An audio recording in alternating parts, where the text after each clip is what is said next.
one track is impeachment. Nandito si Castro, nandito si Trillanes. Sinubukan natin ni Trillanes yung sabi niya mas masahol pa ako kay PRD.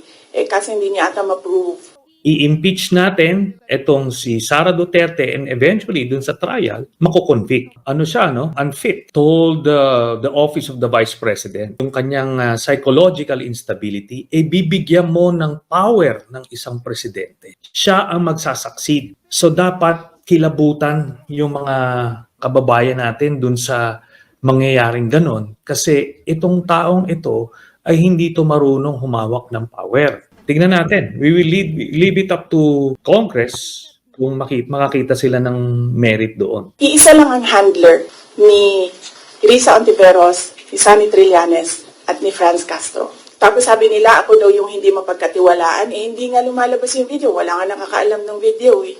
Ako lang. Thank you, ma'am.